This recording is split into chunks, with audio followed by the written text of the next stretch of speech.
택시기사인 운수 오진날의 주인공 오택은 돼지 꿈을 꾸고 일어난 날 운 좋게도 연이어 손님을 태우며 평소에 3배가량의 돈을 벌게 됩니다.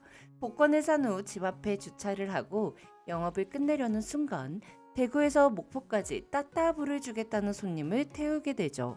손님의 이름은 금혁수. 금혁수는 큰 캐리어를 트렁크에 실으며 어릴 때 버스 사고를 당한 트라우마 때문에 돈이 들어도 택시를 탈 수밖에 없다고 하는데요. 이어 배를 타고 해외로 뜰 거라고 말해요. 이에 오택이 뭐 죄라도 저질렀냐고 농담처럼 되묻자 금혁수는 그럼 아저씨도 공범이 되는 거냐며 음흉하게 웃습니다. 그리고 기사님은 사람을 죽여본 적 있냐며 뭐 그렇게 어려운 건 아니라고 하는데요. 오택은 손님이 뭔가 찝찝하지만 100만 원이 넘는 택시비를 포기할 수 없어 목포까지 일단 달립니다. 그런데 이때 멈췄어야 했어요. 진짜 살인마였던 금혁수는 휴게소에서 시비가 붙은 남자 2명을 화장실로 쫓아 들어가 죽이고 태연하게 오택의 택시에 다시 탑승합니다. 금혁수는 오택에게 갓 잘 나온 손가락을 보여주며 목포까지만 데려다주면 아무 일도 없을 거라고 안심시키고 자신이 지금까지 몇 명을 어떻게 죽였는지 과거 이야기를 풀어놓습니다. 첫 살인은 고등학교 2학년 때였습니다. 금혁수는 같은 반 세나를 좋아했지만 세나는 금혁수의 담임과 부적절한 관계를 맺고 있었죠. 그 장면을 목격한 금혁수는 심란한 마음을 잠재우기 위해 버스를 타고 바다를 보러 가다가 교통사고를 당했고 퇴원 후 학교에 가서 담임 선생님의 목을 커터칼로 그어버려요. 프로파일러들은 금혁수가 교통사고로 감정에 관여하는 뇌 편도체에 극심한 손상을 입어서 사이코패스가 된 걸로 보여진다고 판단했고 금혁수는 2년 선고를 받고 소년원에 수감됩니다. 소년원 안에서도 금혁수는 자신을 괴롭힌 공천석의 목을 밧줄로 졸라 죽였습니다. 2년 후 출소하여 대학생이 된 금혁수는 사람들의 감정을 느낄 수 없게 되었는데요.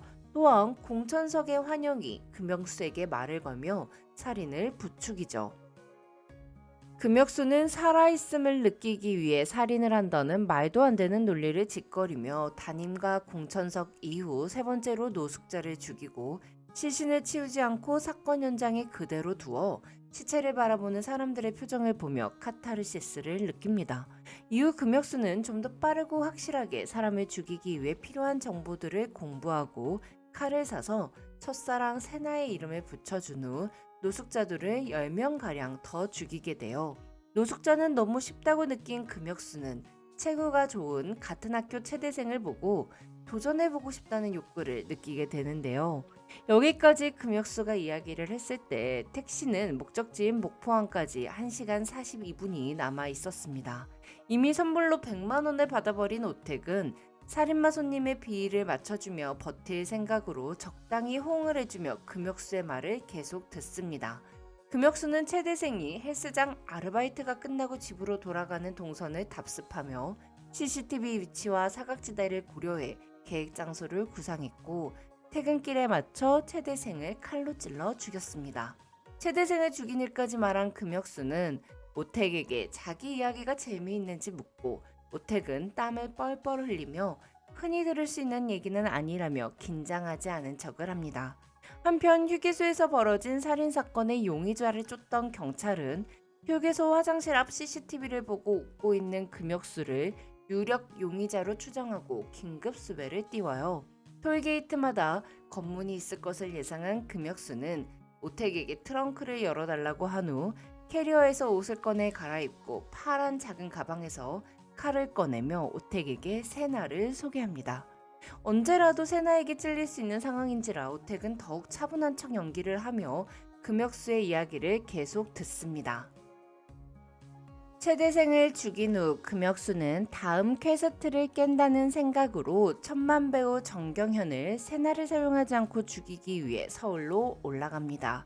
금혁수는 정경현이 독실한 기독교인이라는 점을 이용해 성경 구절과 함께 편지를 써서 매일 정경현의 집 앞에 두죠. 그러기를 13일째 정경현이 금혁수에게 식사에 초대한다는 문자를 보냅니다. 이후 정경현과 금혁수는 종교적 결속력으로 급속도로 친해졌고 금혁수는 정경현에게 술을 먹이고 업소 여자에게 영상을 찍게 하여 천만 배우의 스캔들을 터뜨리죠. 한순간에 나락으로 떨어진 정경현에게 금혁수는 이런 시련이 찾아온 건 하나님 곁으로 가서 온전한 안식을 취하라는 하나님의 메시지라며 스스로 목숨을 끊도록 종용합니다. 그렇게 정경현은 스스로 목숨을 끊었죠. 금혁수는 오택에게 찌르면 죽는 단순함을 벗어나 스스로 죽게 만든다는 행위를 통해 고차원적인 카타르시스를 느꼈다고 고백하고, 여기까지 들은 오택은 금혁수가 그냥 또라이인 줄 알았는데 보통 머리가 아님을 느끼며 이렇게 똑똑한 새끼가 왜 지금 자기한테 이 이야기들을 다 털어놓는지 의문을 갖습니다. 정경현이 죽은 후 금혁수는 사람을 죽인 후 느끼는 쾌감을 계속해서 느끼고 싶었지만 대학생활 중 만난 여자친구 덕분에 한동안 사람을 죽이고 싶은 욕구를 느끼지 않았다고 말해요. 하지만 여자친구가 전남친과 다시 만나게 되었다며 이별을 통보하자 계획을 세우지 않고 여자친구와 전남친을 죽인 후 기사님의 택시를 타고 목포항으로 도망가게 된 거라고 고백하죠. 그리고는 두 사람 모두 죽였는데도 분이 안 풀린다며 그냥 부모라도 죽일 걸 그랬다며 오택을 살벌하게 쳐다보는데요. 금혁수의 살기를 느낀 오택은 택시를 세우고 더는 못 가겠다고 말하며 돈을 돌려줍니다. 하지만 금혁수가 100만 원을 더 주자 또 목포항으로 향하죠. 아니 220만 원에 목숨을 거는 게 좀 이해가 안 되긴 하죠. 목적지 목포항까지 남은 시간은 이제 단 56분. 하지만 휴게소 살인 사건의 용의자를 찾기 위해 경찰들이 목포 톨게이트에서 검문을 하고 있었습니다. 금혁수는 가방에서 바리깡을 꺼내며 긴 파마머리를 모두 밀어버리고 가방에서 새날을 꺼내며 오택에게 알아서 잘하라고 경고하죠. 경찰이 대구 택시기사님이 목포에는 웬일이냐고 묻자 오택은 행복해 죽겠다는 얼굴로 운 좋게 장거리 손님을 태워 목포에 간다며 검문을 빠져나갑니다. 이후 금혁수는 오택에게 가족 사진을 보여달라며 칼을 들고 협박하는데요. 사실 오택의 딸 승미는 금혁수의 전 여친이었습니다. 금혁수는 오택이 승미의 아빠라는 것과 택시기사라는 걸 이미 알고 있었고 일부러 오택의 택시를 탄 거였는데요. 금혁수는 오승미의 핸드폰을 보여주며 무사히 목포항에 데려다주면 딸 승미가 어디 있는지 알려주겠다고 말하죠. 딸 잃은 부모의 낯짝이 어떤지 보고 싶었다고 자기 딸을 죽였을지도 모르는 놈을 도망치게 도와주고 있는 심정이 어떠냐고 희죽거리는 금혁수.